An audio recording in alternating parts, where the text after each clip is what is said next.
Welcome to Daily Wisdom, Walking the Path with the Buddha, a podcast shared by David Roylance. This podcast is dedicated to guiding you to completely eliminate the discontent mind and the suffering it causes by attaining enlightenment. Learn and practice the teachings of Gotama Buddha that will guide you to fully attain a peaceful, calm, serene, and content mind with joy.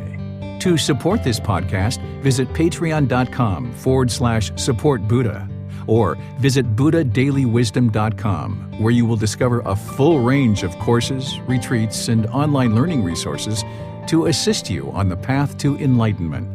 Now, here's our teacher to share more.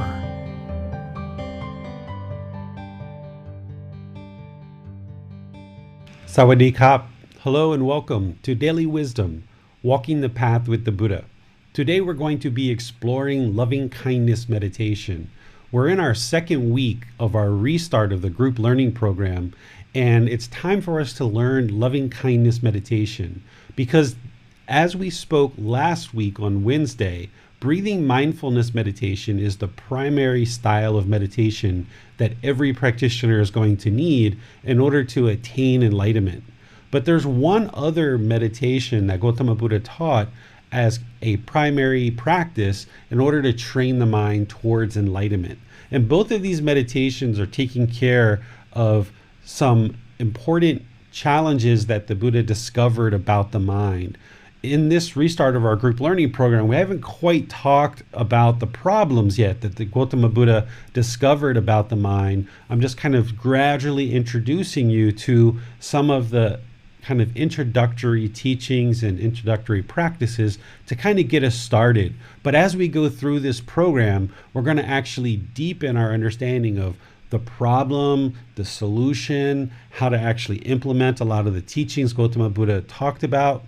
But for now, I'm just kind of really introducing you to some of the basic things just to kind of get your practice started and get it established. And loving kindness meditation is one of those practices that everyone's going to need in order to get to enlightenment. The reason why is that loving kindness meditation cultivates loving kindness in the mind so that you can then practice it in daily life. You can practice having loving kindness in daily life. And this is the antidote or the remedy to hatred, anger, resentment, hostility, things like this. This will actually transform the mind from the hatred and anger that the unenlightened mind has. It will transform that into this active goodwill without judgment.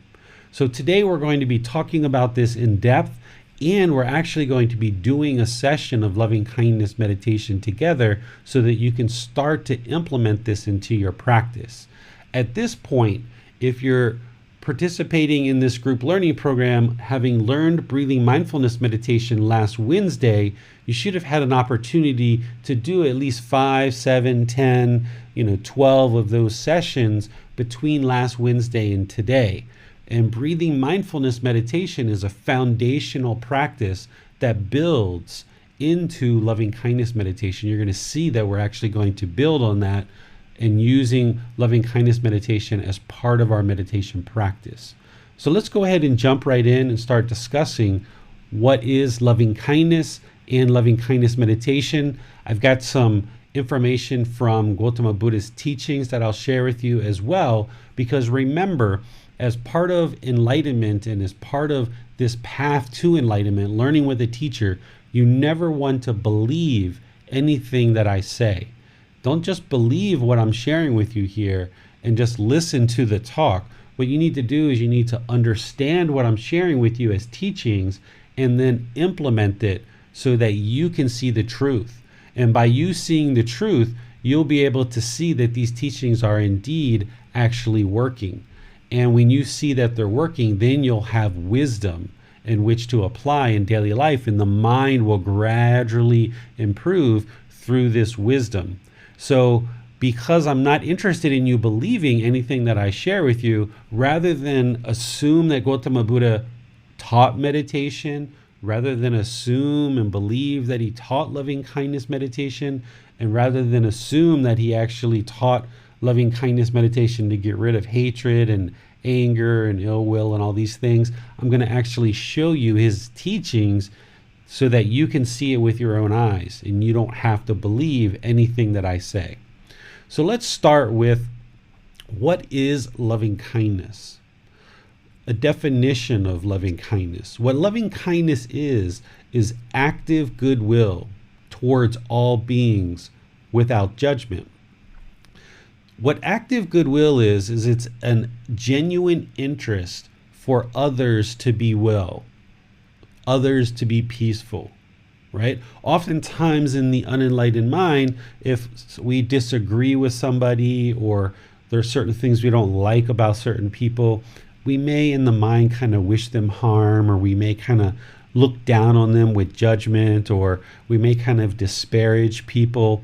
But if you're training the mind to this enlightened mental state where it's peaceful, calm, serene, and content with joy, looking down on others, disparaging others, and having judgment towards others is going to inhibit you in relationships. It's going to block you from having very healthy and conducive relationships where you can get along with all people. So what you need to do is cultivate this active goodwill towards all beings without judgment. And the way that we do this is through meditation, and then we practice it in daily life. The word metta is a word that you're probably going to see used within the Buddhist community because there's kind of this connection to Gotama Buddha's teachings through the Pali language, because that's the largest source of his teachings in the Pali canon, or the Pali text, that dates back to about 1200 years ago. Even though he taught over 2500 years ago, the largest collection of teachings that we have from Gotama Buddha are in the Pali language. So you might hear people call this metta, meaning loving kindness. And they, instead of calling it loving kindness meditation, they might call it metta meditation.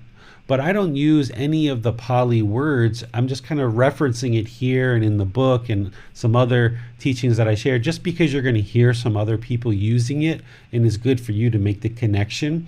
It's really important that we study these teachings in English and that we discuss these teachings in English, because then the widest audience possible will be available to you to interact with and share these teachings, discuss these teachings, get help with these teachings. So rather than trying to learn all of this Pali language, which would be a big obstacle to ever learning the Buddha's teachings, to first have to learn Pali, we're just going right to the English, which is something that you'll understand. And then by understanding it more readily, you remove that obstacle of having to learn Pali. And by learning the teachings more readily, you can then apply them in life and see the results more readily. So you remove this whole obstacle by not needing to learn Pali.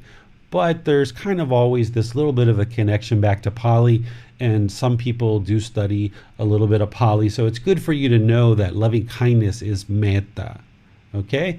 So loving kindness is active goodwill towards all beings without judgment. This is a genuine wish for all beings to be peaceful. And this is human beings, this is animals, and if you want to take that beyond into the other realms, which we talk about in this chapter 2 that we're studying this week, there's the realm of hell, afflicted spirits, animal, human, and the heavenly realm. So really what we should be doing is cultivating active goodwill towards all these beings without judgment. By practicing that, then the mind is more enlightened, because now you're not judging others, you're not looking down on others, you're not disparaging others, you're not having negative thoughts about others, you're just being kind and polite and peaceful and respectful to all beings, right? Sometimes what we're taught in life is that people need to earn our respect, right? This is something you hear from a lot of people. But if everyone is practicing, you've got to earn my respect, well, how does that logjam ever stop? Because everybody's sitting back and waiting for you to earn my respect, rather than just respecting all beings because they're a being. So a better practice that you'll find more helpful, which will go right along with loving kindness and practicing loving kindness in daily life, is being polite, being kind, being patient with others, having this genuine wish for others to be peaceful, but also having respect for all beings, being respectful to all people. Nobody has to earn my respect. I respect everybody because they're a being. I respect humans, animals, all beings. Respect is very important, that we give each other common courtesy, common respect, and that we're polite with each other. And that's going to be very helpful in our practice moving towards enlightenment. Now, this loving kindness meditation, which cultivates loving kindness in the mind, and then we practice loving kindness in daily life, this is the antidote to the poison of hatred or anger. You're going to learn in about 5 weeks or so about these 3 poisons in the mind that are inhibiting the mind from this enlightened mental state. And the 3 poisons are craving, anger, or ignorance, or craving, anger, and ignorance. We also refer to them as greed, hatred, and delusion. Well, that breathing mindfulness meditation addresses that first poison of craving, which we'll get into a lot more as we progress in the program. This loving kindness meditation and practicing loving kindness addresses that second poison of hatred or anger or ill will. So loving kindness, because we call hatred, anger a poison, we also call it an unwholesome root. So we call loving kindness the antidote or the wholesome root, which uproots this unwholesome root of hatred and anger. We're going to talk more again in about 5 weeks or so about how this hatred and anger causes problems and challenges for us in our life and why we need to uproot it, why we need to apply this antidote. Today is more of an introduction just to help you understand how to get started with this loving kindness meditation and start knocking down some of this hatred and anger through meditation and practicing loving kindness. So essentially what we've got here through practicing loving kindness meditation and practicing loving kindness in daily life is it's the remedy for hatred, anger, and we also say ill will. Because next Sunday, this Sunday coming up, you're going to learn about what's called the 10 fetters. These are the 10 things that need to be eradicated from the mind, eliminated from the mind. These are like the taints, the pollution of the mind, where the 3 poisons are kind of like a high level description of what the problems are in the mind. The 10 fetters or the taints or the pollution of the mind, these are a much more granular detail of what are the problems, what are problematic in the mind. And in the 10 fetters, we usually refer to this as ill will. So that's why you see here that I share that this loving kindness and loving kindness meditation is addressing hatred, anger, and ill will. And we need to get rid of all of this in the mind in order to attain enlightenment. Not only will we talk about this when we discuss the 3 poisons, but when we get to chapter 13, we're going to be talking about the Brahma Viharas. The Brahma Viharas are 4 mental states that need to be cultivated in the mind and practiced in order for a person to attain enlightenment. And loving kindness is one of those Brahma Viharas. So this is very important teaching to understand as it relates to many different aspects of becoming enlightened through Gotama Buddha's teachings. It is a meditation practice that we need to practice and cultivate in the mind. It's an antidote or wholesome root or remedy to hatred, anger, and ill will. And it's part of the Brahma Viharas, which are kind of a wider teaching which incorporates 4 different mental states that need to be cultivated in the mind and practiced in order to attain enlightenment. So let me pause here and see if we have any questions on what is loving kindness before we go in to some other aspects of what I was planning to share with you today. Hi, David.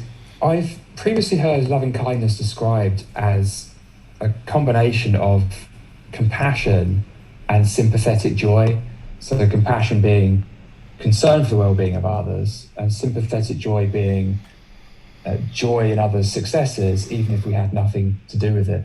Is that a fair description of loving kindness, or is it helpful to think of it as something completely different to those? I can see how somebody might do that. I think of all of these as very different aspects of the mind that need to be cultivated. Loving kindness, compassion, sympathetic joy, equanimity, which are the Brahma Viharas. Those are all individual things that need to be cultivated, where loving kindness is this active goodwill towards all beings. Compassion is concern for others' misfortune. So when people have misfortunate things happen to them, having concern for that. So this is active goodwill. This is kind of more of a proactive, outward, genuine wish for others to be well, where compassion is a concern when somebody's having misfortune. So it's completely different in my view. When we practice loving kindness meditation, are we also cultivating sympathetic joy and compassion when we do this, or are these things we should practice separately? They're practiced separately. Yeah, I think it's good to just do one thing at a time, right? Because that's how the mind works, is just focusing on one thing at a time. So really getting in touch with this active goodwill for all beings and this genuine wish for others to be well, not having judgment towards other beings. It's really important to just fixate on that one singular goal. Thank you, David. We have a follow-up from Judith, and she asks, Dear David, I have difficulty discerning loving kindness and compassion. And the second part you just touched on, is compassion also being happy for other people's success or joy? Okay, so let's just go into a little bit of the Brahma Viharas, since you guys have some background in that. Let's go into it.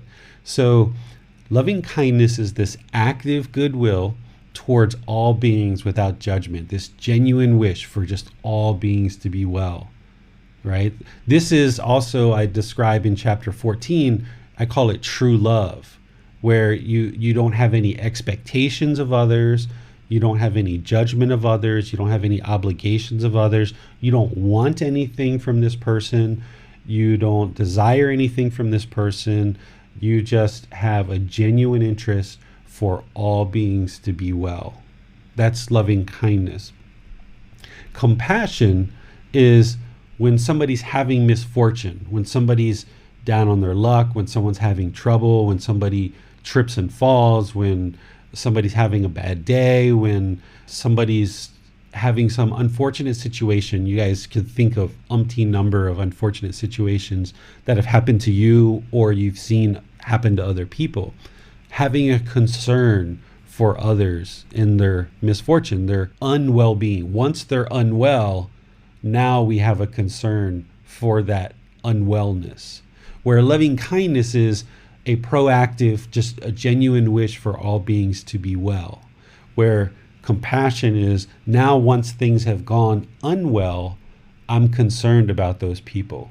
I'm concerned about people who don't have food, that don't have medical supplies, that don't have clothing, that don't have shelter, that don't have water, that don't have medicine, people who have any kind of, like I said, umpteen number of unfortunate events that may have happened to them or may be happening to them, right? This is compassion, a concern for others' misfortune.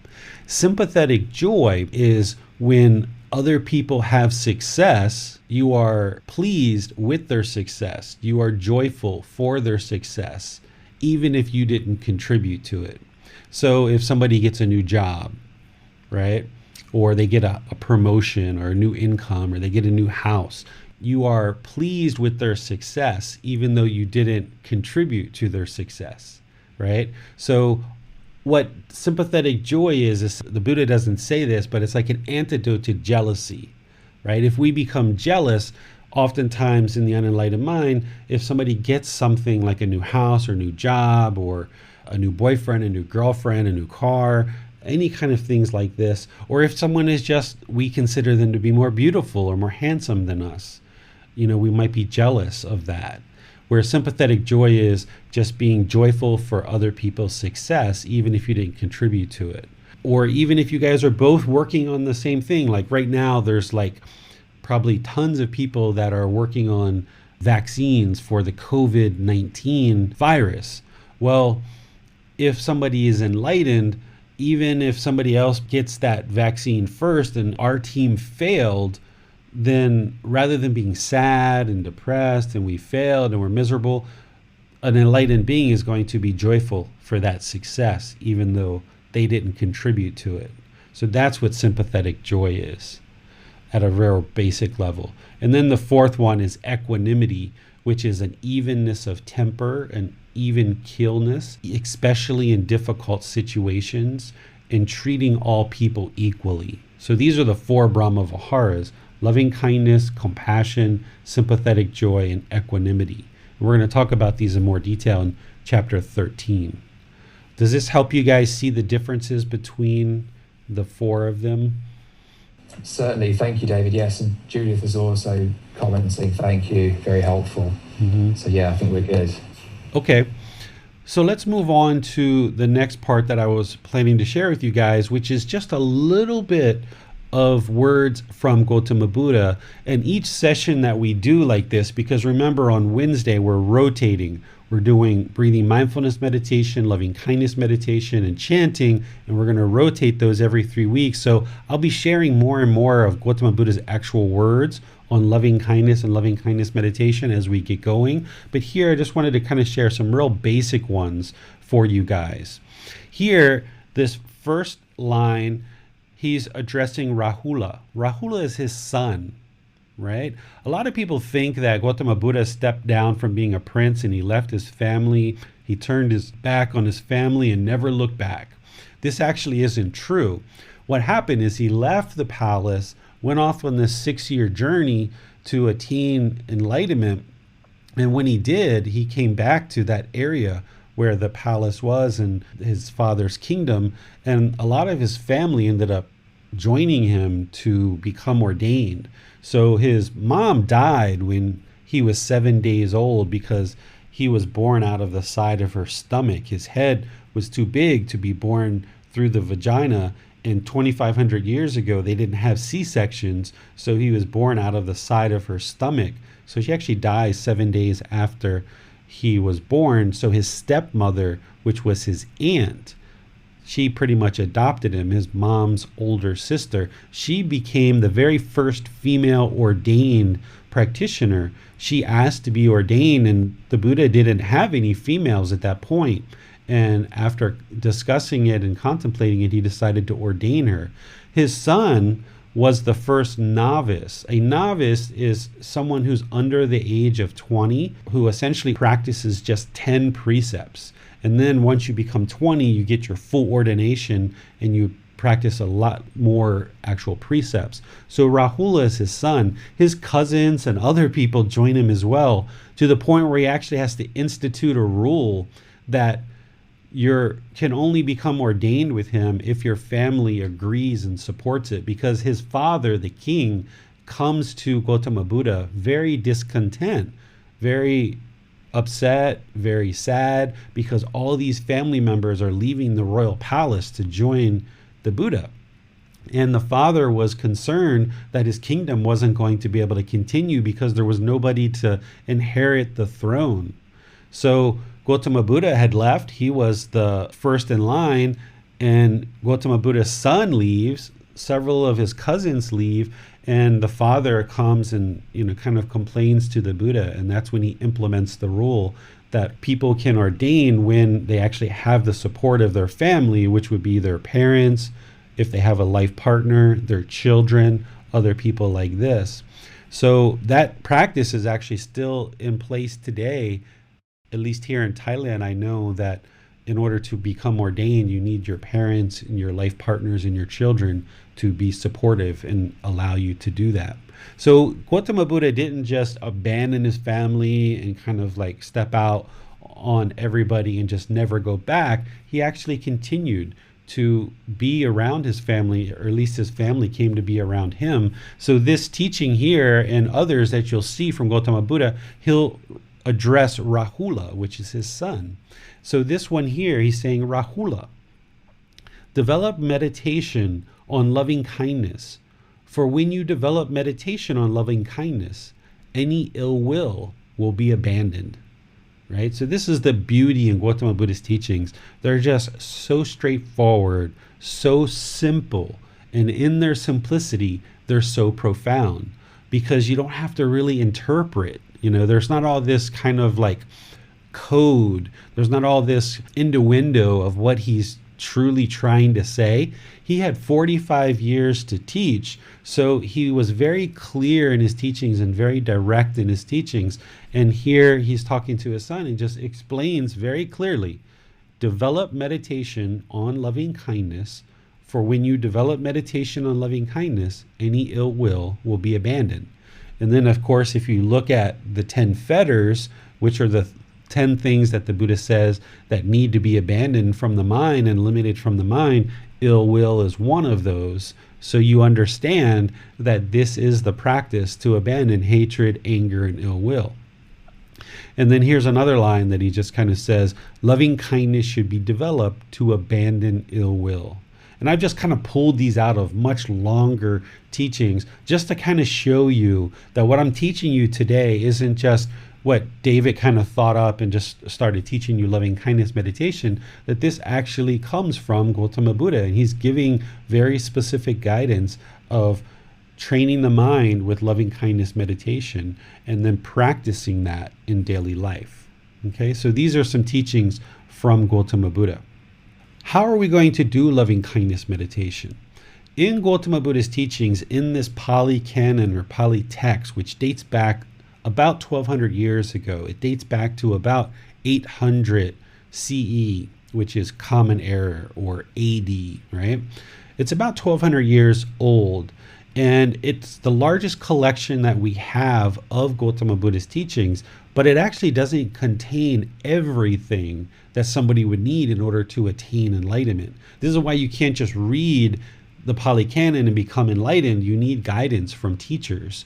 And even if you did read all the Pali Canon, it doesn't contain everything, because from 2,500 years ago when Gotama Buddha died until now, there's been lots of impermanence that has affected the teachings. And one of the things that I'm doing in the resources and the teachings I provide is really going back to, well, what did Gotama Buddha actually teach, and sharing that.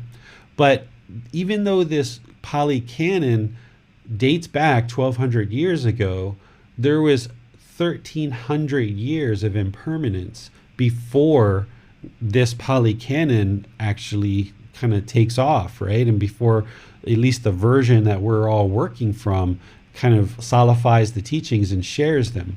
So while Gotama Buddha shared, I'm sure, during his lifetime, what he did for loving kindness meditation, that never makes it all the way to today, where we look at the Pali Canon, there's no description of what he's actually doing for loving kindness meditation. With breathing mindfulness meditation, it's there. You can see it. It's very clear. It's got a lot of details of what he did for breathing mindfulness meditation. But when it comes to loving kindness meditation, it's not there. Over 2,500 years, we've lost that information. So what you do is you learn various meditations and you practice them for a while, and you see what affects your mind. What is the truth? What is actually working for your mind? Because if you know the goal is to abandon hatred, anger, ill will, well, when you start applying this meditation of loving kindness and you do that for a number of weeks, then you should see some benefit to that, and you should start seeing this anger, this hatred, this ill will start to kind of get knocked down. And if it is, then that means that the loving kindness meditation that you're using is working. And that's the truth. Because there's lots of different loving kindness meditation practices out there, or metta meditations out there. This meditation that I share with you is the one that I did for many, many years, and it worked. So I know that it works, and I would only share anything with you that I know that works 100%. So that's why I share this.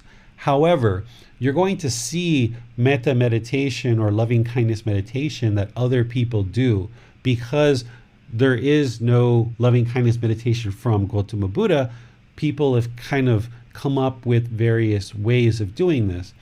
What I would suggest for all of you guys that are in this program is to learn this style of loving kindness meditation, work with it for many weeks, and you'll see the benefits. Some students tell me after just a couple of days or even a week or so, they notice a real difference in the condition of their mind by doing this loving kindness meditation. So I suggest that you do this one and see how it affects the mind. If for some reason this one doesn't work for you, then let me know. I want to make sure that you're doing it, in the way that I taught. Make sure you're understanding it, make sure you're applying it properly, and then try it some more and see what the results are. But ultimately, if this one isn't working for you, there's other ones out there that may potentially work for you. But I've never actually had a student ever tell me that this doesn't work, because I know it works for myself, and I've been teaching it now for many years. So I know that this one will work for you. But if for some reason it doesn't, let me know, and then we'll review what you understand, make sure you're applying it properly, and then let you continue to practice it from there, and then we can continue from that point. So let me share with you how to actually do loving kindness meditation. If you remember from the brief little introduction that I did last week with breathing mindfulness meditation, we got our body into position, our lower body, our upper body, our hands and our arms. We started focusing our mind on the breath, which is breathing mindfulness meditation. I did some chanting, and then we kind of eased down into meditation. We did our breathing mindfulness meditation, and then we came out of the meditation. Well, that is the beginning of loving kindness meditation. What I would suggest for you is to do breathing mindfulness meditation first. 5 minutes, 10 minutes, 20 minutes, however long you would like to do it for, to really kind of center the mind and kind of knock down some of that craving or attachment, and just kind of bring the mind to the breath and just root it in the present moment, so that the mind isn't wandering to the past or isn't wandering to the future, and you can just be more present in the present moment with breathing mindfulness meditation. And that's what we're going to do today when we actually do our meditation. We're going to do breathing mindfulness meditation first. But then, after some period of time of doing breathing mindfulness meditation, we're then going to transition into loving kindness meditation. And the way loving kindness meditation works is you have these affirmations in the mind. And these affirmations are meant to cultivate this loving kindness or active goodwill without judgment in the mind. Because remember, with breathing mindfulness meditation, we're eliminating the thoughts, we're cutting them off, we're letting them go. But here we're actually cultivating loving kindness in the mind by using these affirmations. And there's 4 that I will typically use. It always starts with yourself, I, because you need to cultivate this active goodwill for yourself. You guys may have experienced like negative self-talk or disparaging your own self, kind of looking down on yourself, beating yourself up. This can be remedied through loving kindness meditation. And if we're going to have this active goodwill towards other beings without judgment, well, how can we have that for others if we don't have it for ourselves first?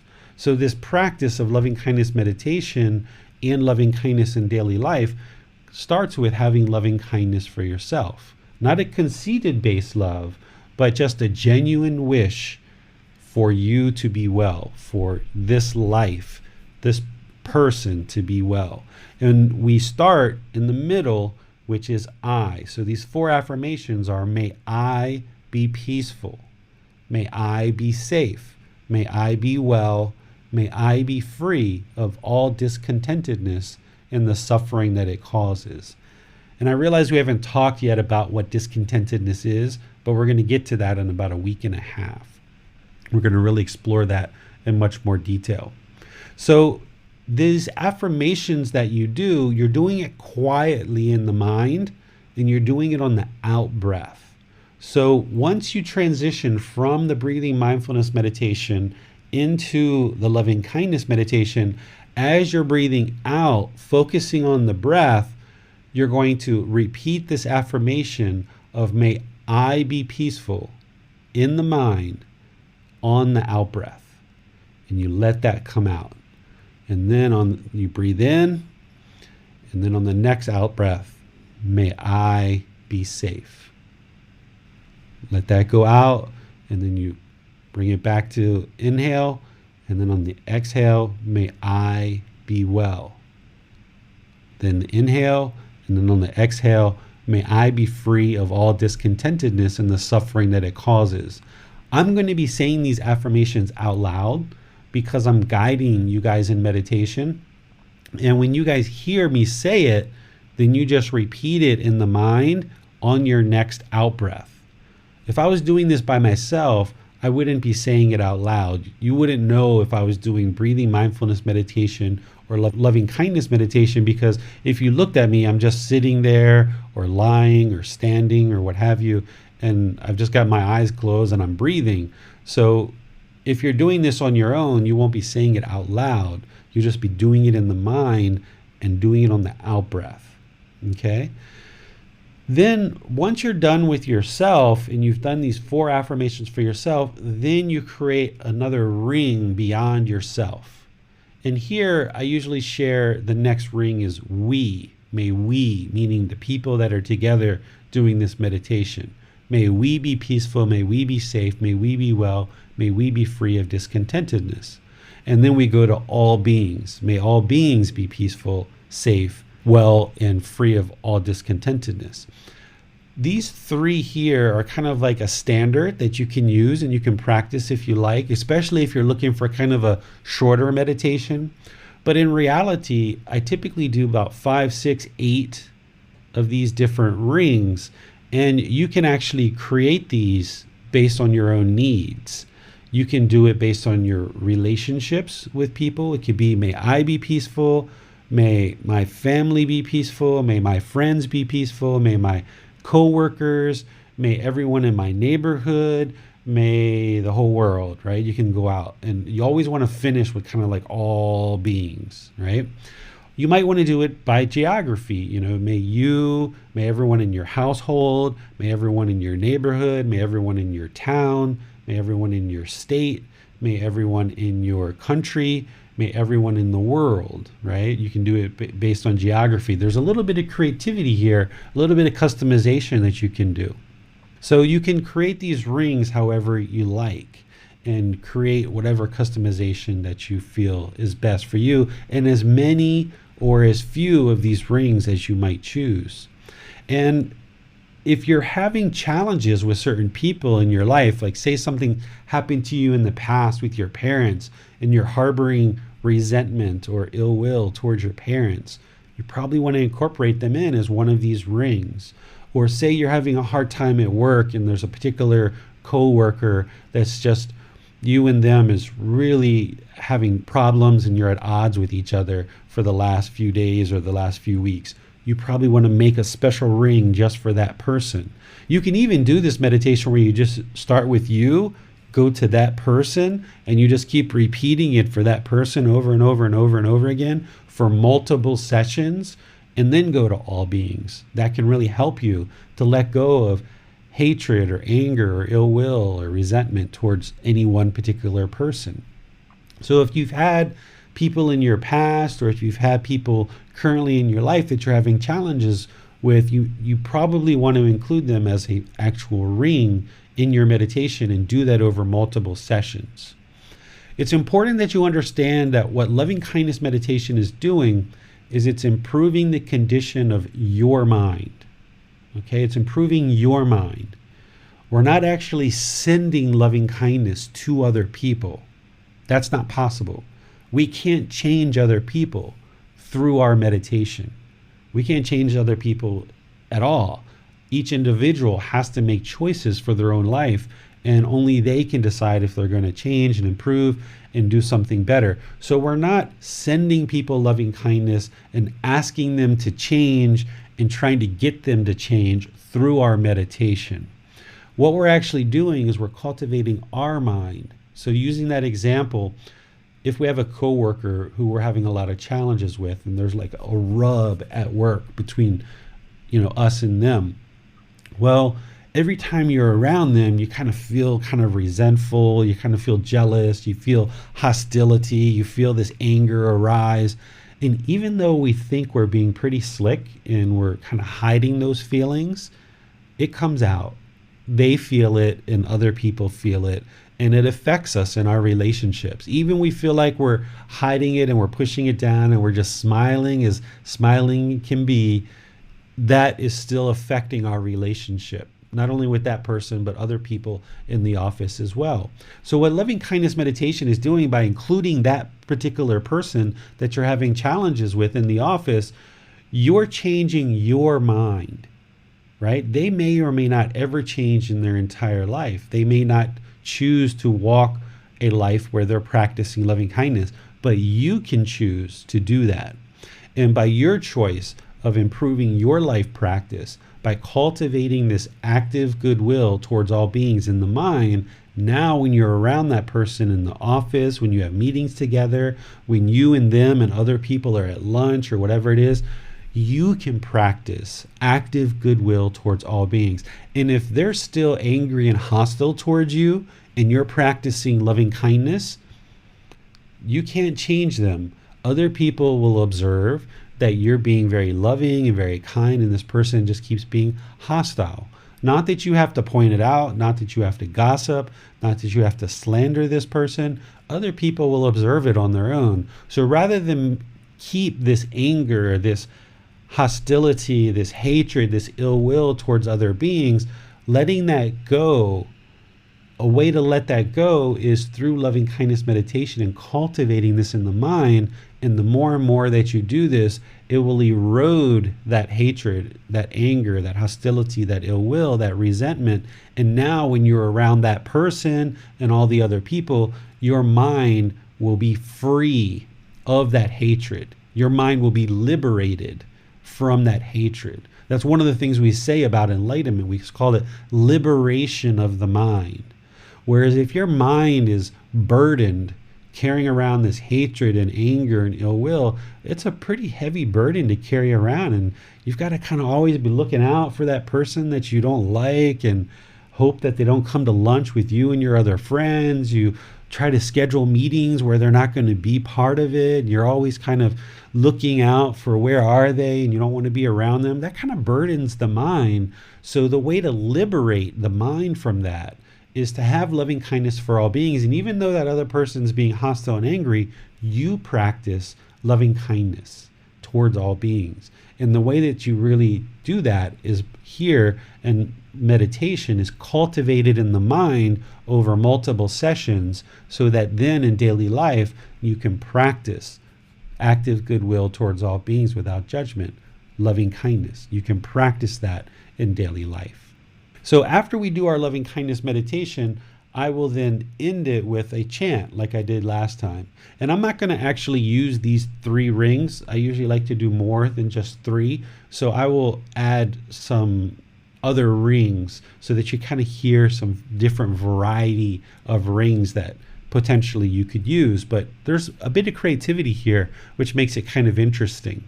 And in the book, in chapter 11, I even talk about how you can customize these statements. These 4 that I use: may I be peaceful, safe, well, and free of discontentness and the suffering it causes.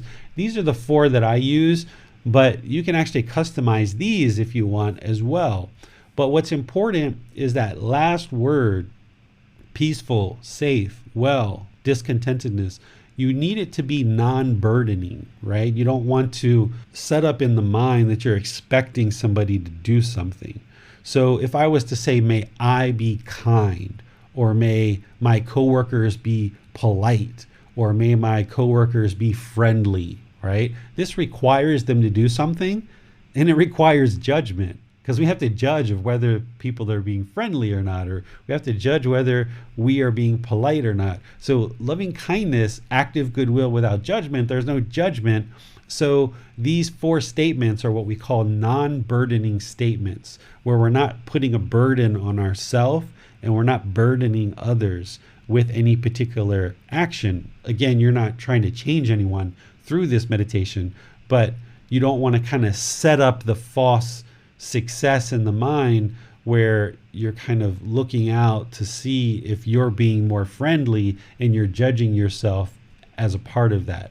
If you're going to customize these statements at all, be sure that you use non-burdening words like the ones that I'm using here: peaceful, safe, well, and discontentedness. Do we have any questions on loving kindness meditation, how it's done, or any of the other things we've been discussing today? You mentioned earlier, David, that loving kindness meditation is one of only 2 styles of meditation that all people will need if they are to attain enlightenment. So with that in mind, what are some thoughts you might have as to how we can structure loving kindness meditation, bring that into our overall approach to meditation? Do we need to do it as much as breathing mindfulness meditation? Should we be doing it every day? I appreciate there's probably no permanent answer to any of these questions, but what seems to work, and what's worked for you in the past, and what are some things that people might want to consider? Yeah, everybody is a little bit different, and you have to make decisions for yourself. When I first started out on this path, I had a good amount of anger inside. People didn't know it externally. People can be quietly angry, right? Like, I wasn't hostile and aggressive with people outwardly, but inside I was harboring a lot of anger, a lot of hatred, a lot of ill will, a lot of resentment for things that happened in my past. So what I used to do is I used to do this every single time I would meditate. I would pretty much do loving kindness meditation all the time. And that's what I needed. And then as that subsided, then I did it less and less frequently, to the point where now I don't do it at all. I don't need to do it. So you've got to decide how you do this. So for me, like right now, I do morning and evening is when I'm meditating, and then sometimes in the middle of the day like this where I'm teaching a class. So if I was to say, there's lots of different options. You could do loving kindness meditation every session. If you really feel that you've got anger and hatred, ill will, hostility, and you know that this is a big area that you need to work on, I would be doing it every single session right along with your breathing mindfulness meditation. Another way you might try to do it is you might do breathing mindfulness meditation in loving kindness one session, and then do one session with just breathing mindfulness meditation, and then another one with breathing mindfulness meditation, loving kindness, and then one with just breathing mindfulness meditation. That's another way to do it. You may even choose to have breathing mindfulness meditation on morning and evening, and then in the middle of the day, that's where you do your loving kindness meditation. You have to really decide for yourself, but because the unenlightened mind is going to have this hatred, anger, ill will, hostility, resentment, that's why everyone needs to do this. And how much you do it is really up to you. You know how much anger and hatred and ill will and resentment you've got in the mind. And if you've got a good amount of that, then you should really be doing this every day as part of your overall meditation practice. Thanks, David. That's really helpful. So it really is the antidote to anger. So the answer really depends on how much we need it, when we need it, to what extent we need it, right? And that's a theme that recurs here, because we're always making our own decisions. We need to be able to read our mind and understand what it needs and how we can put ourselves back on track, pull our mind back to the middle. Yeah, and what's important is that you understand that loving kindness meditation and even breathing mindfulness meditation, these are daily, consistent, dedicated practices that we do where we're trying to kind of get ahead of the curve, right? If you're actually angry and you're really enraged, if you want to sit down and do loving kindness meditation at that point, go for it, but it might be a bit challenging for you. What this is going to do for you is this is going to help you to get ahead of the curve. So don't feel like this is a meditation that is an instant fix for anger or hatred. This isn't the kind of practice where, okay, I'm feeling angry, let me take a pill and get rid of that anger right away. That's not what loving kindness meditation does, or any of these practices. What you're doing is you're dedicating yourself to a daily, regular, consistent practice so that you really get ahead of the curve. So it's nice to do things while you're actually angry and having, bits of rage or whatever, go out for a walk, go for a jog, go do something, walk your dog, do whatever it is that you need to calm the mind down and bring it back to contentedness if you can. But where these practices really have the most benefit is that daily, consistent, that gradual training that the Buddha talks about, almost like a drip feed, where you're just drip feeding to the mind this cultivation of loving kindness so that you can really get ahead of the curve of this anger. And that's where you'll start seeing it get knocked down more and more. So don't feel like this is only something that you should use in the heat of the moment, because I think that it's probably going to be pretty difficult for the average person to actually do this in the heat of the moment, because there's so much anger and so much rage in the mind to be able to sit down and actually cultivate loving kindness at that point. I mean, you've got to first get rid of all that anger and then try to bring in the loving kindness. So more appropriately, the way to apply this would be as a daily consistent practice to really get ahead of the anger so that then it doesn't arise in daily life the way that it perhaps might be now. Got it. Thank you, David. It appears we have no more questions. Okay, so let's do this. Let's have everybody go ahead and get ready for meditation. So whether you're in the Zoom classroom, whether you're on YouTube or Facebook or on the podcast, wherever you're listening to this at, go ahead and get in your normal meditation position, whether that's seated, lying, or standing. And remember, there's walking, but we don't usually do loving kindness meditation in the walking position.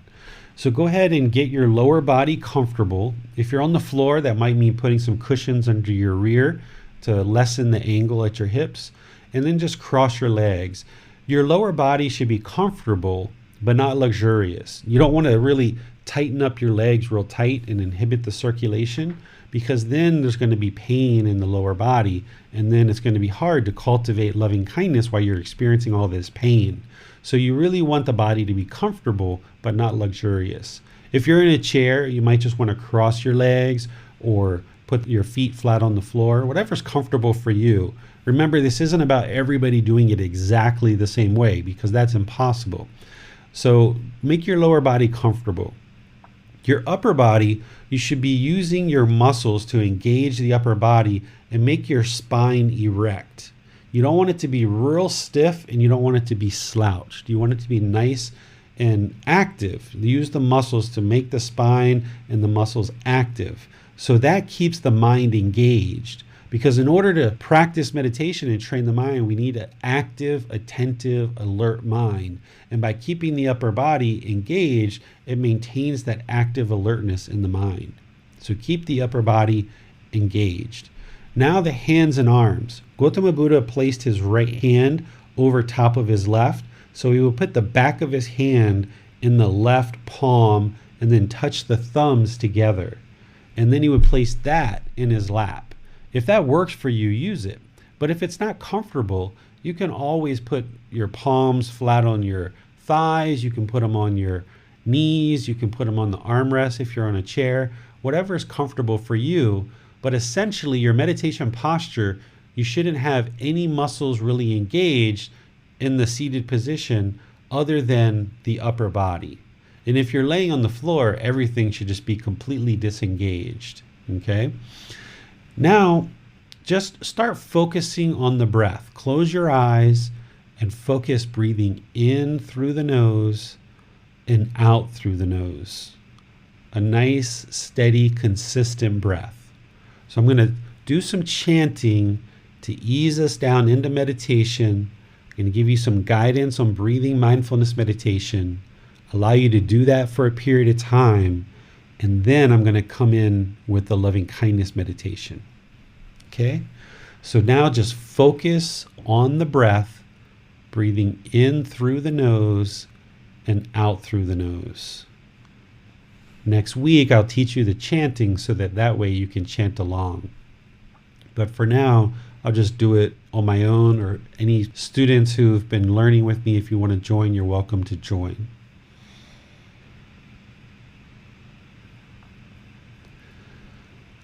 Arahang Samma Sambuddho Bhagava Hotang วันนังอาปิวาเตมิ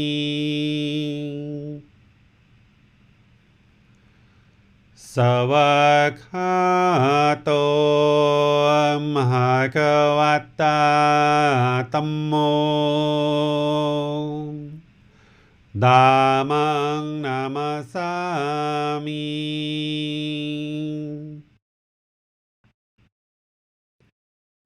สุปฏิปันโนภะคะวะโต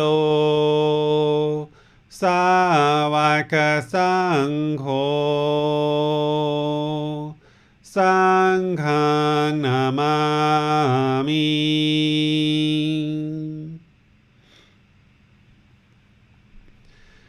นะโมตัสสะภะคะวะโตอะระหะโตสัมมาสัมพุทธัสสะนะโมตัสสะภะคะวะโตอะระหะโตสัมมาสัมพุทธัสสะนะโมตัสสะภะคะวะโตอะระหะโตสัมมาสัมพุทธัสสะ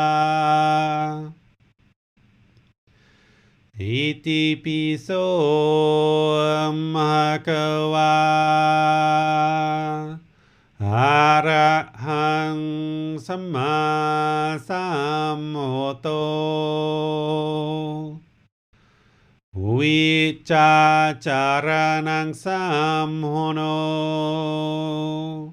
สคาโตโรกาวิตุ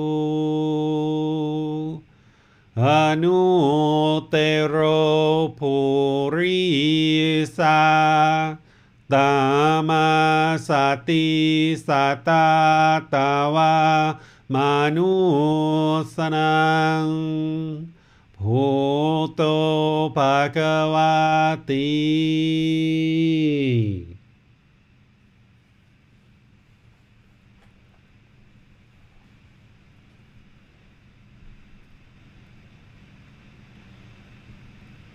Okay, you should have your eyes closed and just breathing in through the nose and out through the nose. Just established a nice natural breath. You don't want to force your breath. You don't want to control your breath. Just a nice natural in through the nose and out through the nose. As you're establishing the breath, bring the mind to the breath, focusing on the breath as your anchor. Fixate the mind on the breath, the sound of the breath, or the sensation of the air entering the nose over the skin. This is the present moment. So you'd like to fix the mind on the present moment, which is the breath. This is breathing mindfulness meditation. We're focusing on the breath and bringing the awareness of the mind to the breath, training the mind to reside only in the present moment. Now, as you're breathing in through the nose and out through the nose, the mind's going to want to go to the past, to the future, have thoughts, ideas, perceptions. As that happens, just cut it off. Wherever you notice it, just cut it off, let it go, and bring the mind back to the breath. The mind's unenlightened, so it's going to wander. You haven't done anything wrong. No need to feel guilty or shameful. Just wherever you notice it, just cut it off and bring the mind back to the breath. The more and more you train this, the easier it will become to not only focus the mind in the present moment during meditation, but also in daily life. So I'm going to leave you on your own to just focus on the breath. And then after that, I'll come back with some guidance for loving kindness meditation. So just focus on the breath, cutting off the thoughts, letting them go, bringing the mind to the present moment, the breath. You have nowhere to go, nothing to do. No one needs you right now. This is your time to train the mind.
Okay, continuing to focus on your breath. Continuing to focus on the breath. As you exhale, just repeat this affirmation in the mind.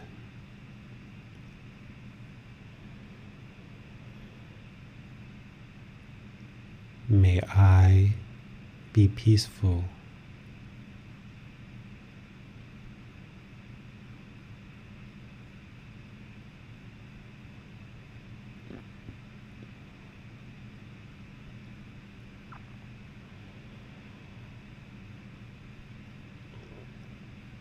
May I be safe.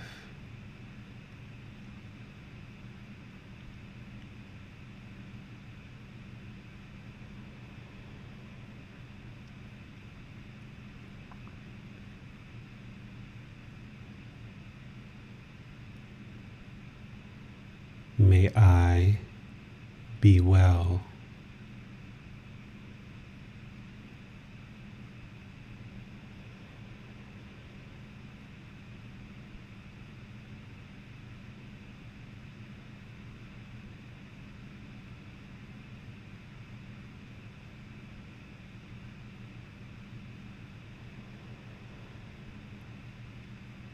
May I be free of discontentedness and the suffering that it causes.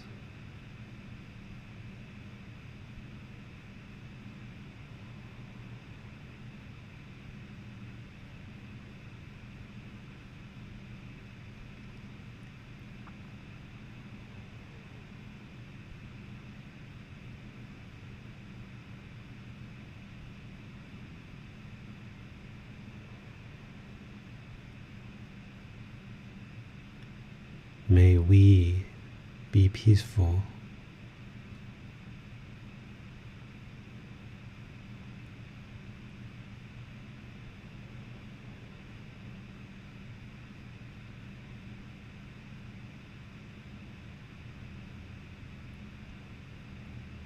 May we be safe.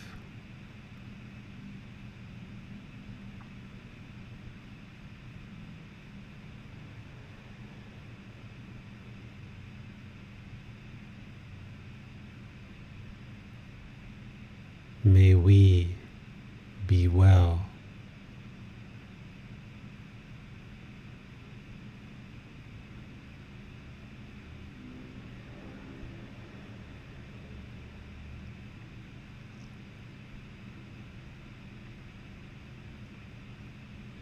May we be free of discontentedness and the suffering it causes.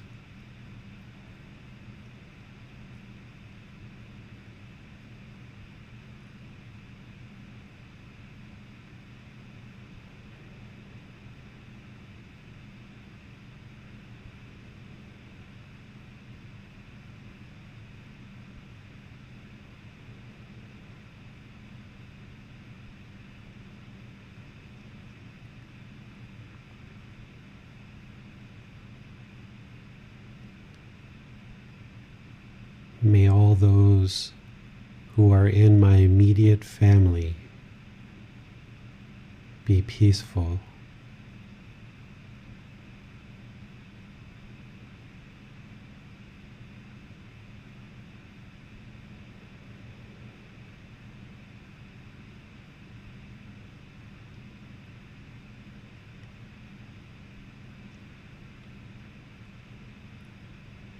May they be safe.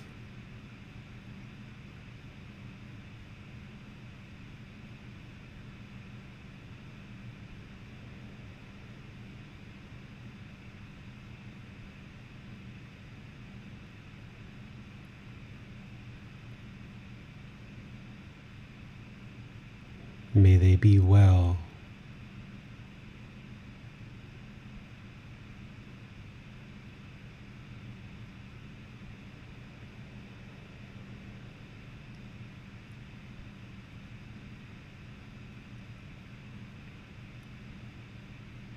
May they be free of discontentedness and the suffering it causes.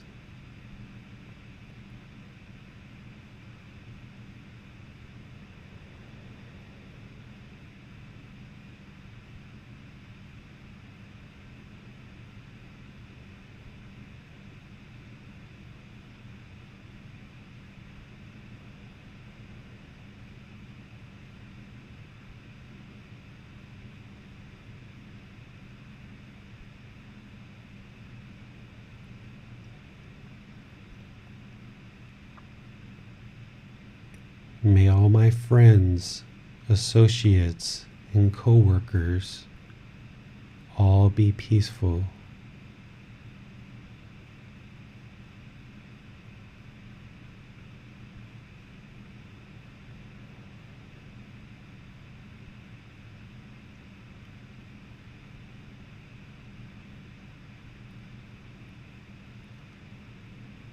May they be safe.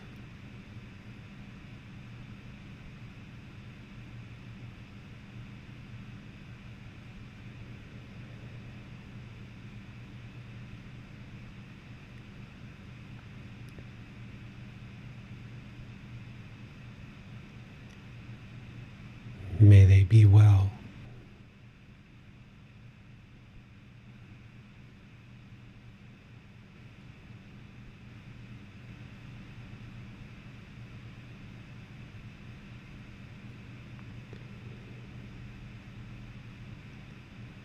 May they be free of discontentedness and the suffering it causes.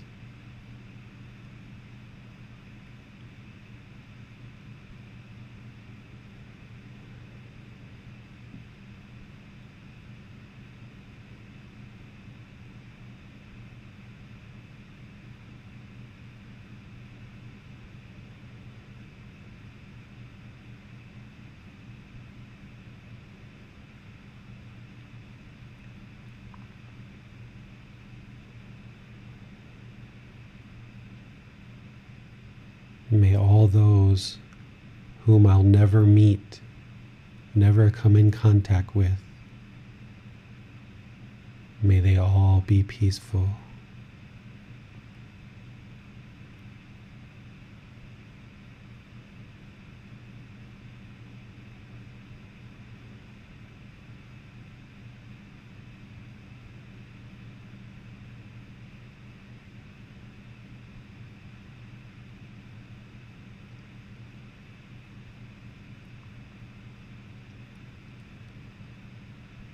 May they be safe.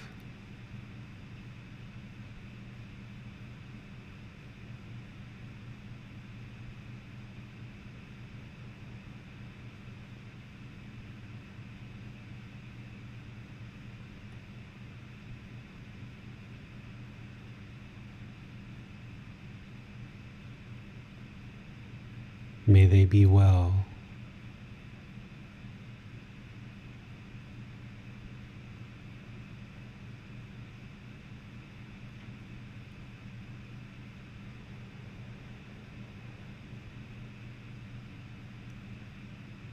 May they be free of discontentedness and the suffering it causes.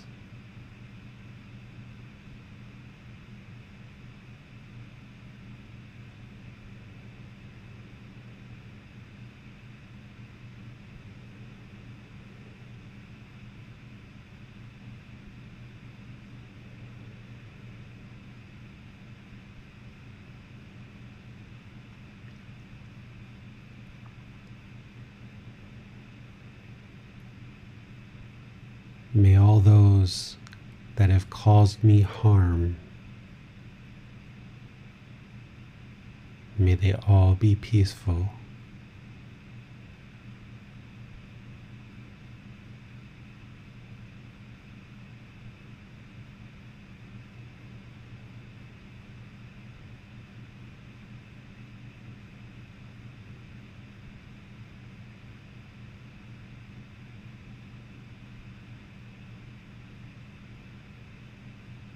May they be safe.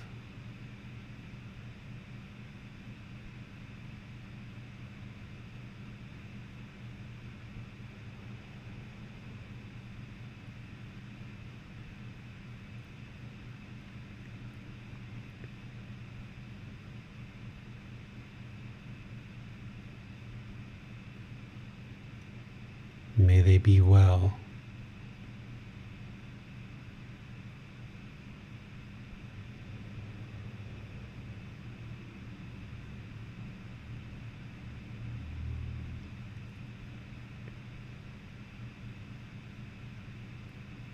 May they be free of discontentedness and the suffering it causes.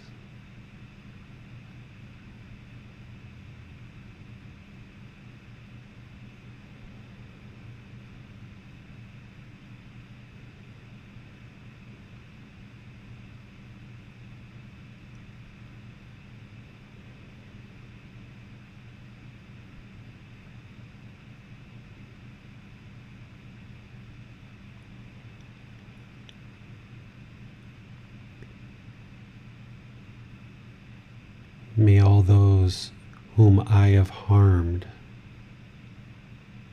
may they all be peaceful.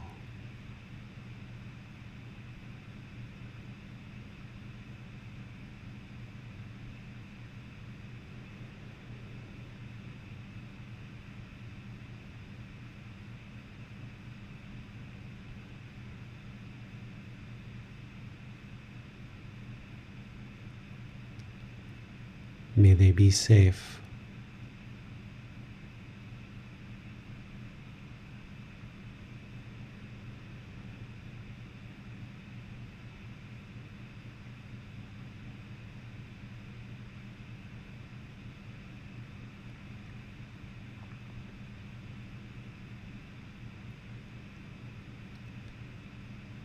May they be well.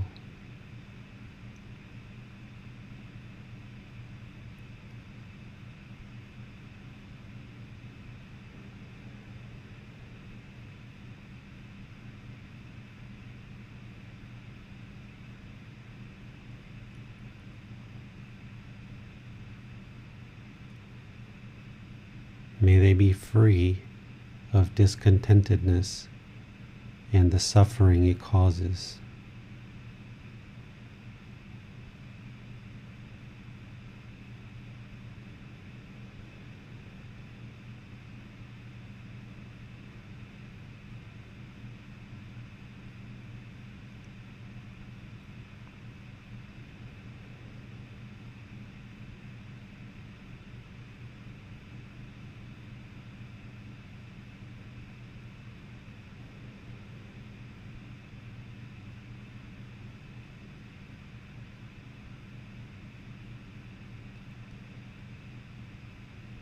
May all beings, no matter where they are and where they reside, may they all be peaceful.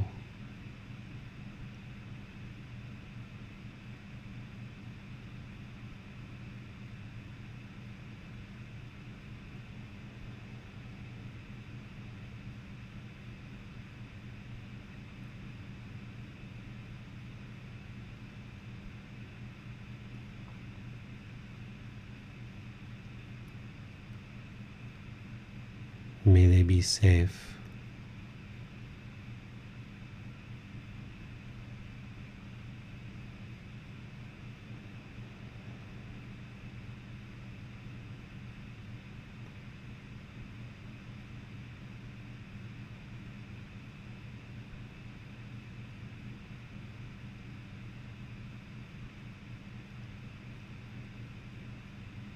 May they be well.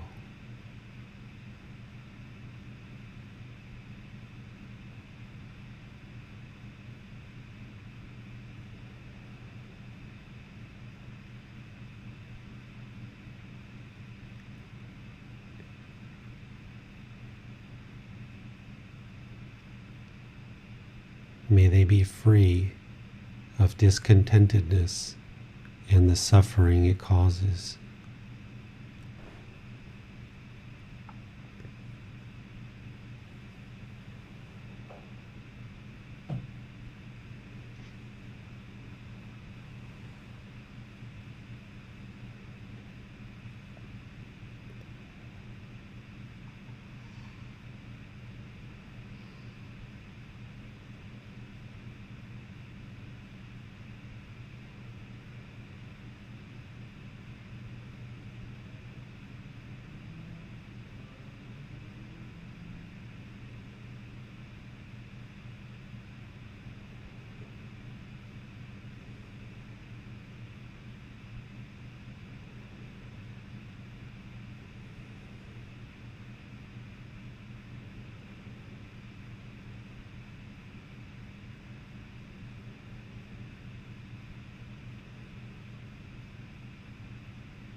อะระหังสัมมาสัมพุทโธภะคะวา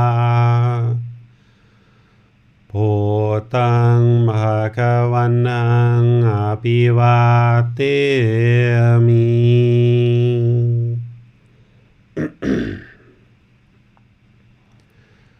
สวากขาโตมหะควตาธัมโมธัมมังนามัสสามิ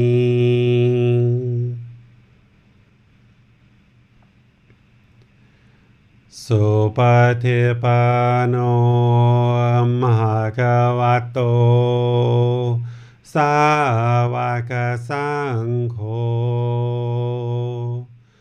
สังฆังนามามิ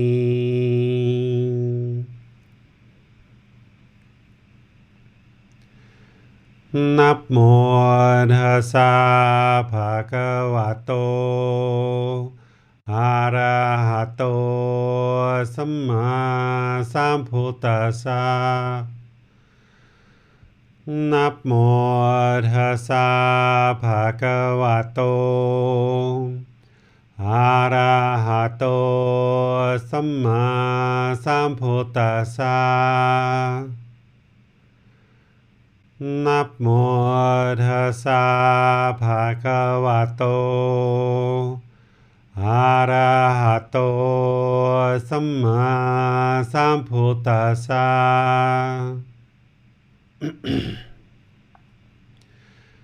อิติปิโสภะคะวะ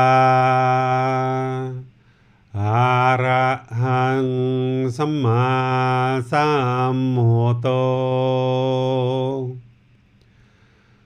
วิจาจารณังสัมโมโนสัคคะโตโรกาวิตูอนุเตโรภูริสาตามาสติสัตตาตาวามนุสนังพุทโธภควาติ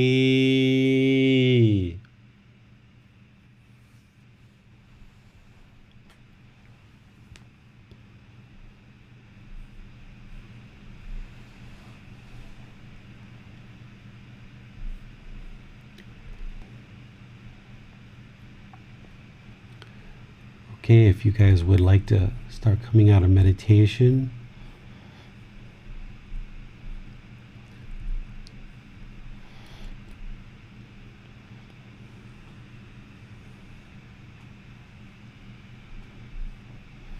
all right, what questions do you guys have based on our discussion today of loving kindness meditation, how to actually perform loving kindness meditation, how to practice loving kindness in daily life, anything along these lines? Let me know what questions you have, or even if there's any questions you have from our talk we did on Sunday about why study Gotama Buddha's teachings.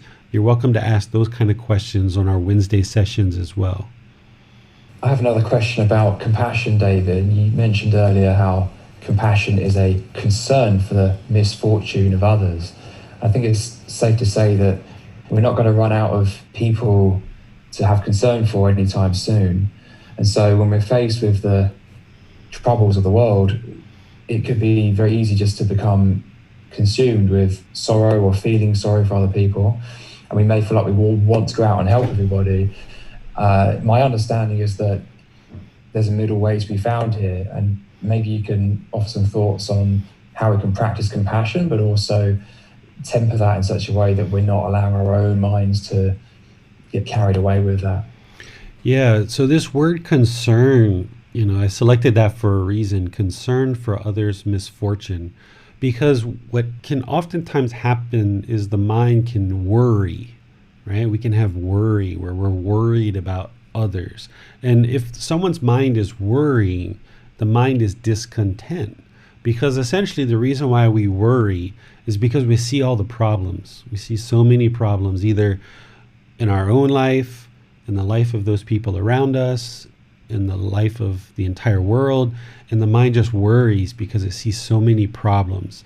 And this is going to cause discontentedness in the mind because the mind wants things to be a certain way. It wants it to be different, either for your life, the life of others, or all of the world. So what you need to do is you need to move this into concern.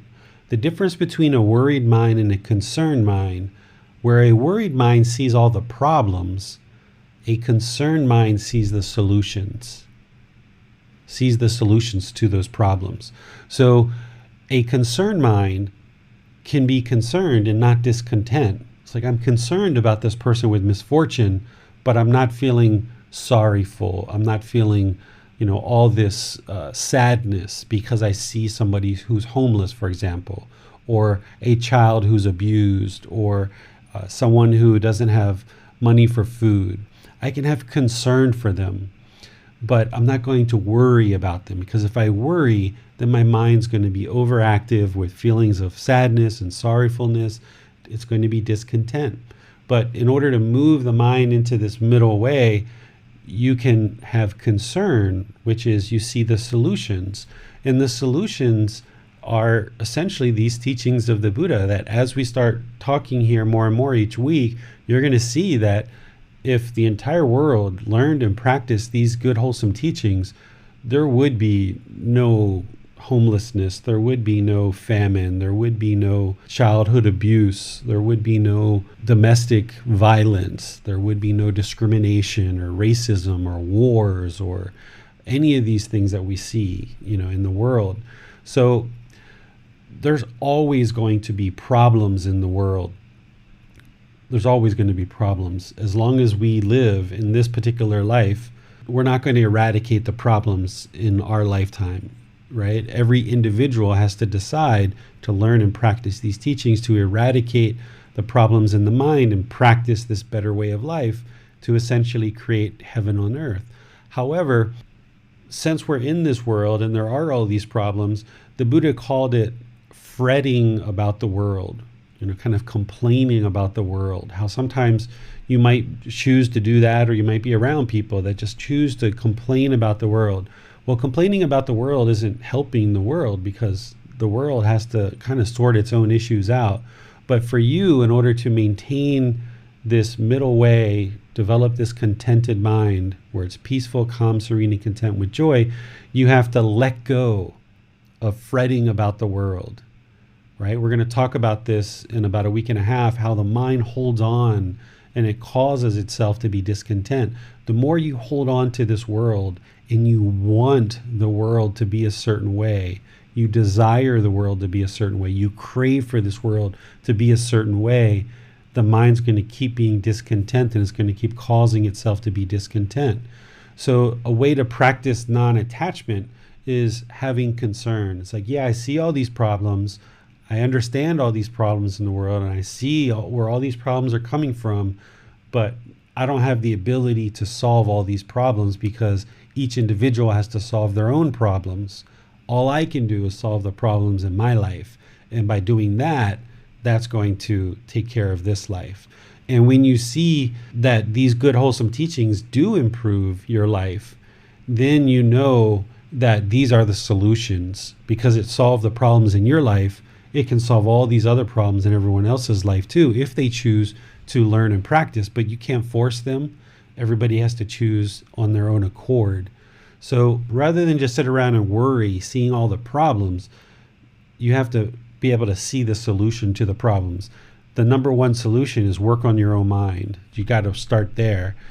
Sometimes we feel that everyone else has to be doing a certain thing or be a certain way, and as soon as everyone else gets their stuff in order, then I'm going to get my stuff in order. But that's not how this works. You have to get your stuff in order first, and by you improving your life, then the people around you are going to be affected more and more and more without you even having to say anything or do anything.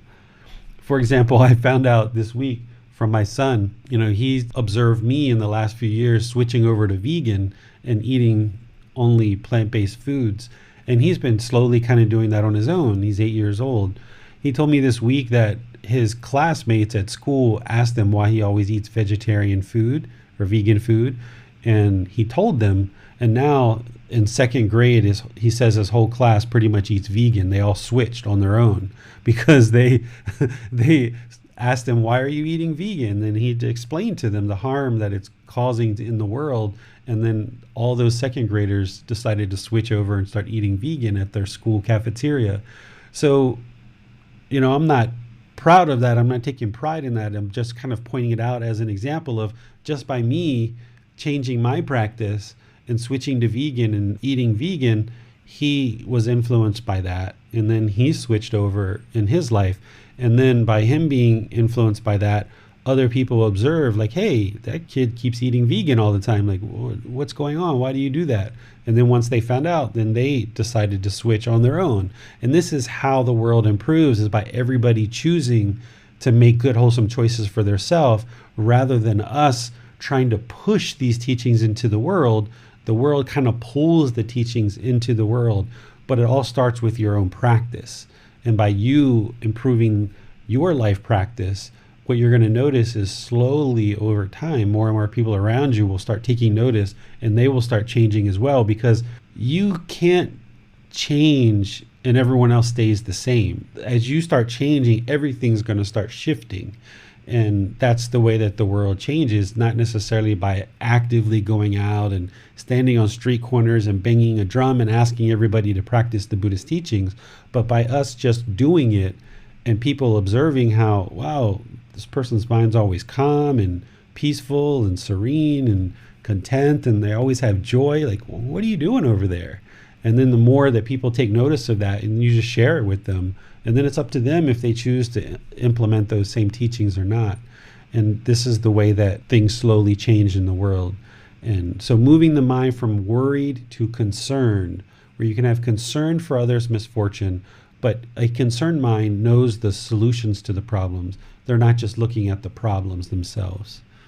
So you said there was the effect of we can only really change our own mind. Mm-hmm. And so to what extent can we solve other people's problems, or can we only support people who are interested in helping themselves and also influence people so they perhaps become interested in helping themselves?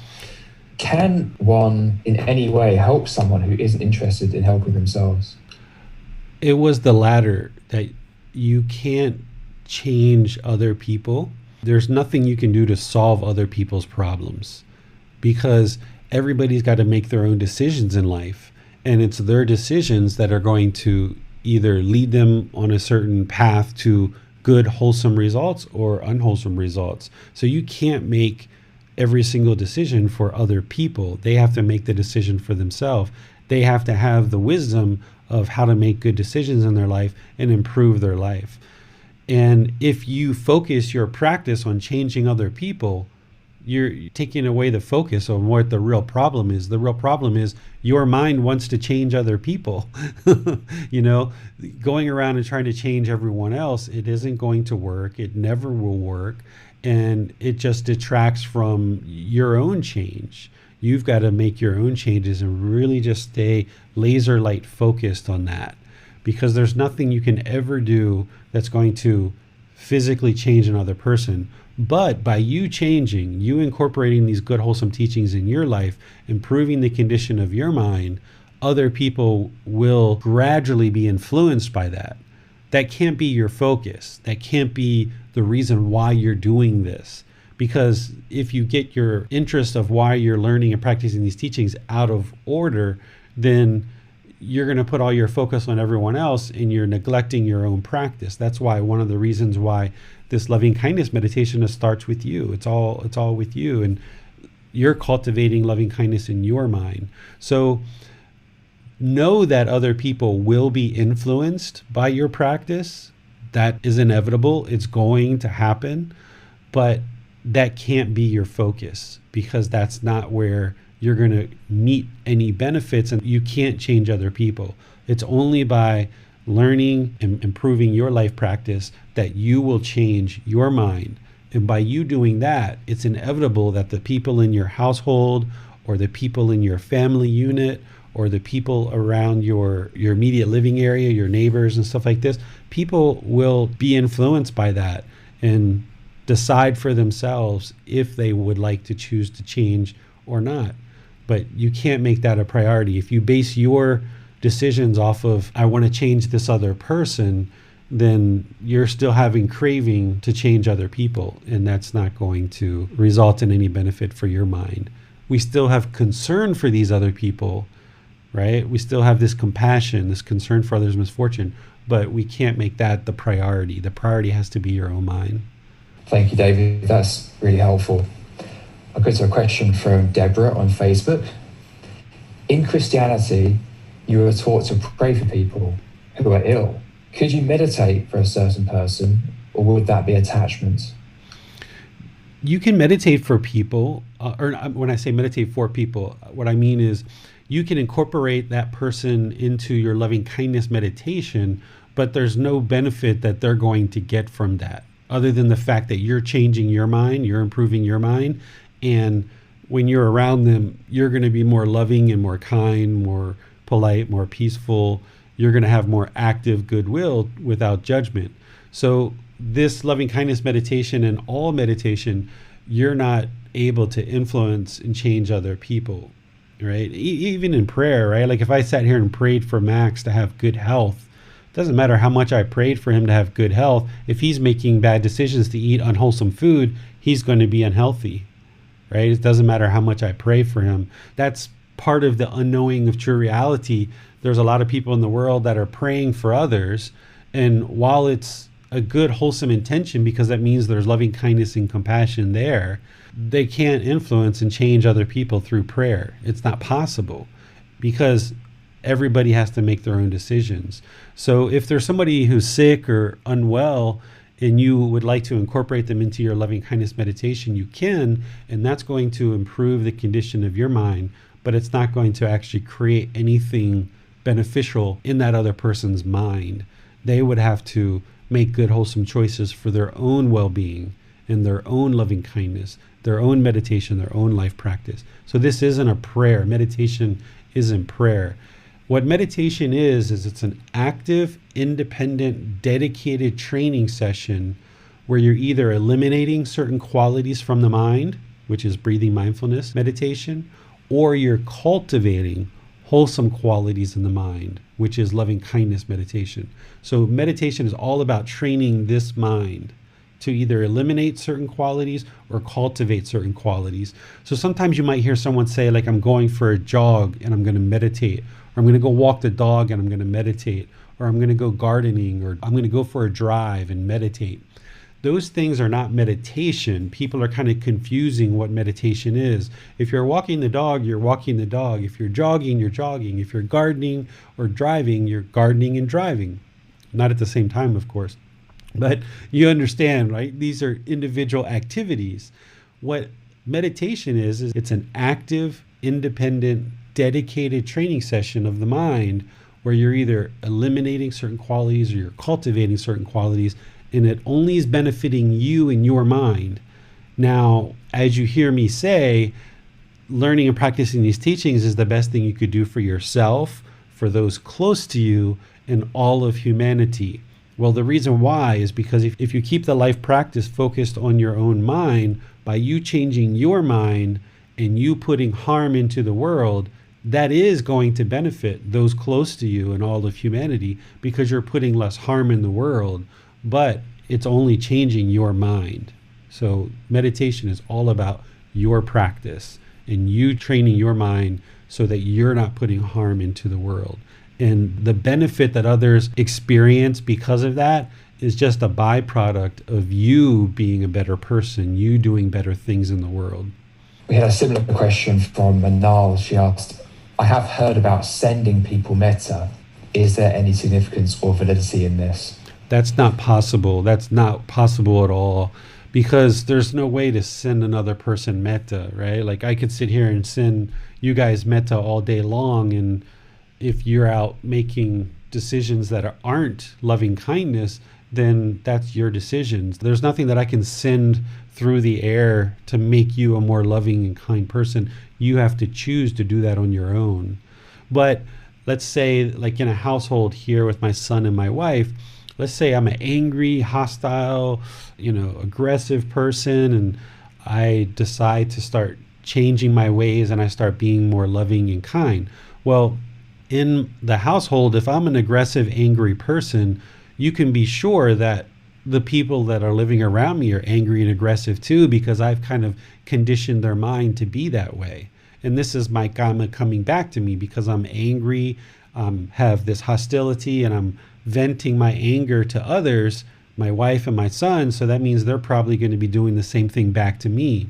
Well, now if I start getting into loving kindness meditation and I start training my mind to be more loving and have this active goodwill towards other beings, as I do that more and more and more and more, and I start practicing loving kindness on a daily basis, not just in meditation, but in daily life, in the way that I talk to people, in the way that I interact with people, those other people in my household will be influenced by that, right? But they still have to make the choice to get rid of that hostility and anger on their own.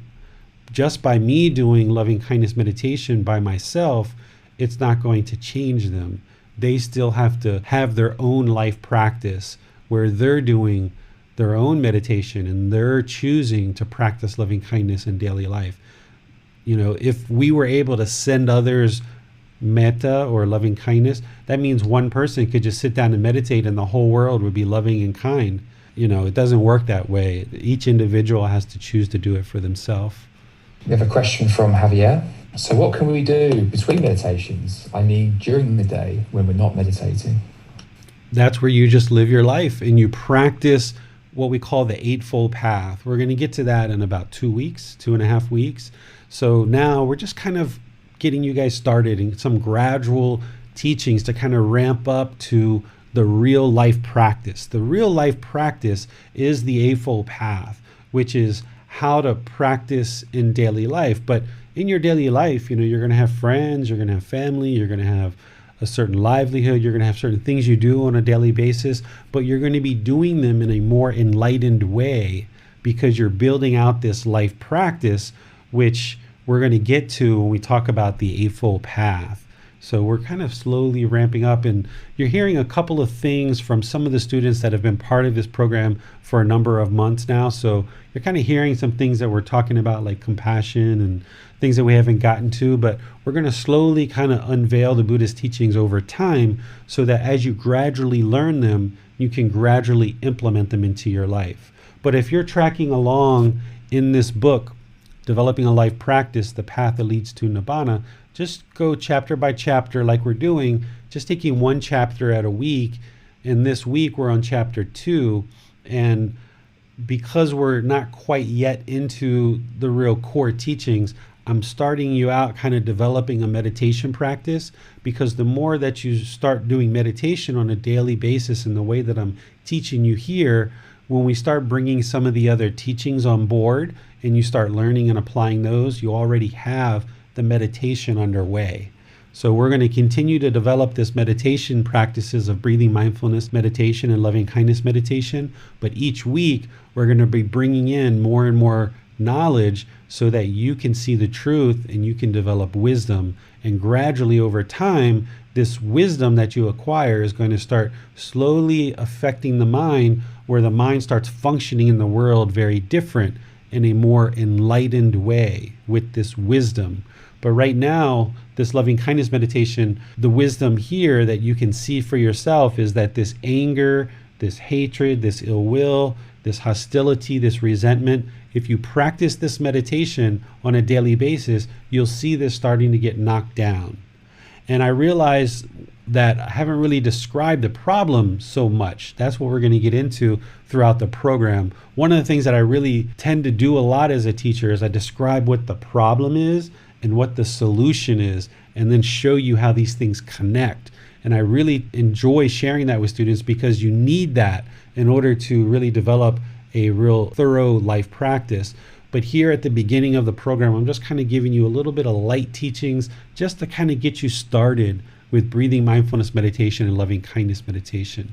But as we get going here, we're going to get deeper and deeper into it so that you can learn more and apply more in your life. We have a question from Amina.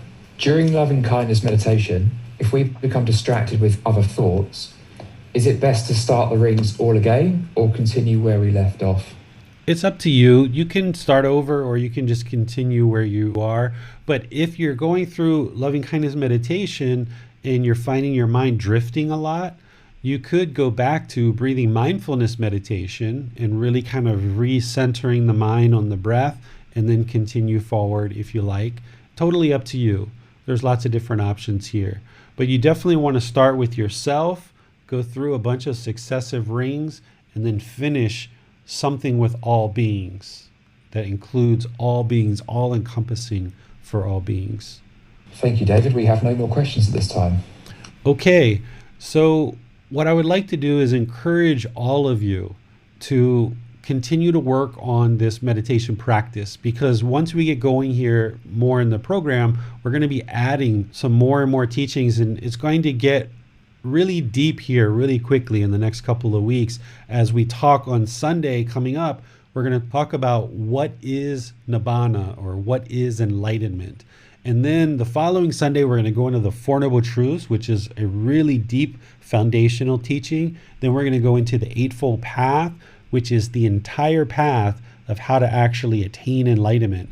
Those 3 weeks are going to be quite a lot of information and really, really in depth. So here at the beginning of the program, I'm sharing breathing mindfulness meditation and loving kindness meditation so that you can start getting those underway and you can start training the mind to be more in the present moment, more focused, with more clear mind, so that when you take on these other teachings, the mind can kind of hold on to them and kind of connect with the teachings more readily. So I really would like to encourage you to practice breathing mindfulness meditation and loving kindness meditation daily, either once a day, twice a day, 3 times a day, whatever you can work in. Really establish this foundational practice of meditation throughout your day, right? Whether it's in the morning, midday, or evening. Gotama Buddha did meditation those 3 times. He did morning, middle of the day, and evening. So if you have that amount of time and you can do it, great. Oftentimes people need to kind of ramp up to that.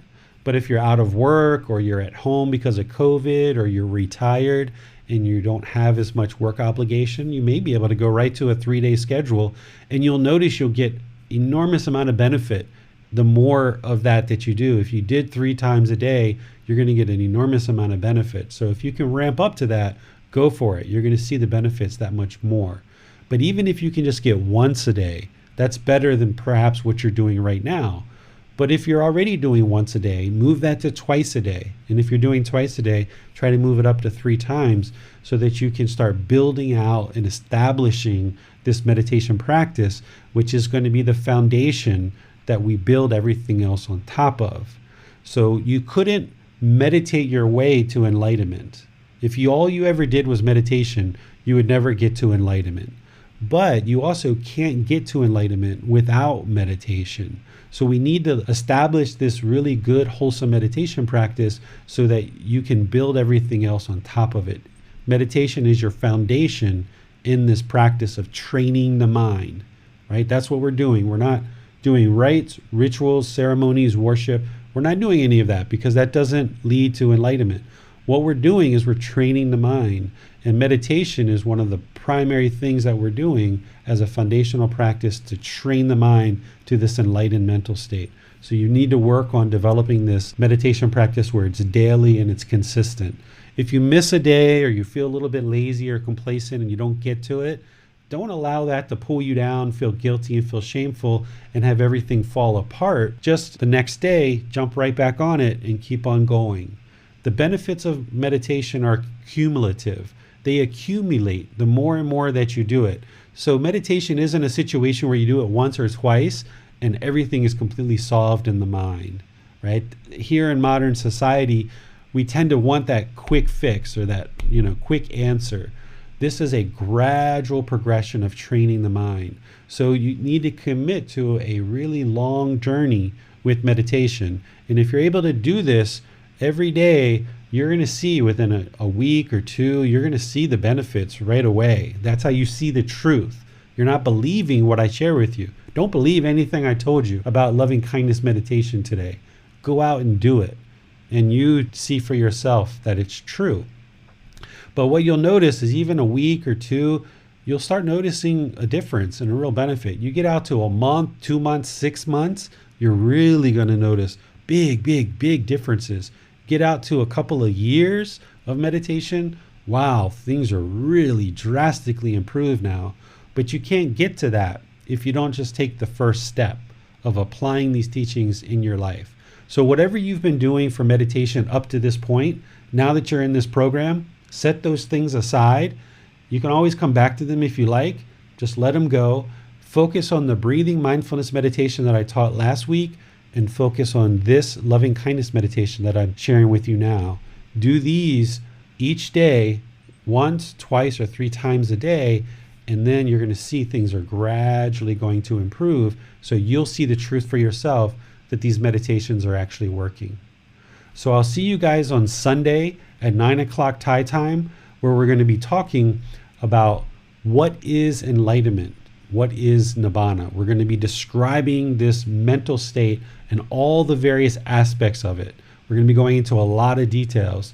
So if you'd like to read beforehand, you can read before, or you can read after, or you can read both times. But either way, have a really wonderful rest of your day.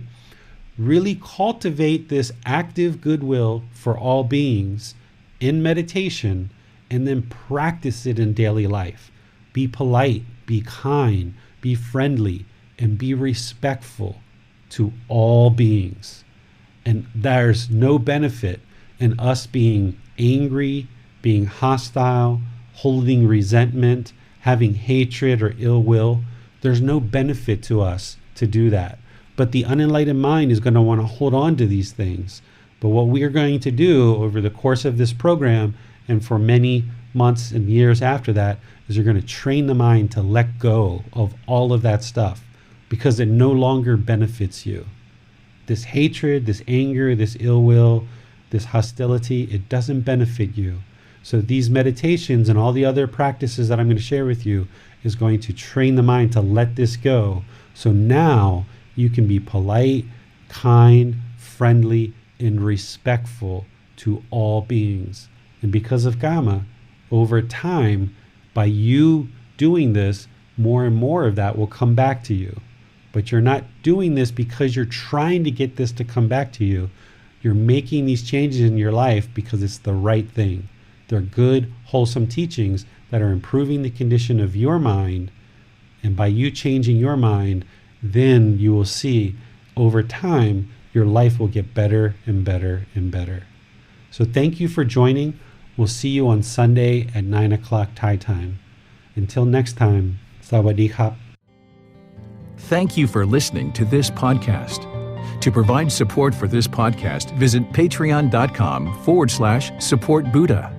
To access more teachings, visit buddhadailywisdom.com.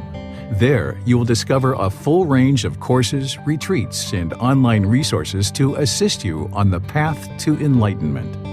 Remember to establish a daily, consistent meditation practice, along with learning and practicing these teachings. A well-developed meditation practice is the foundation in which to train the mind to attain enlightenment.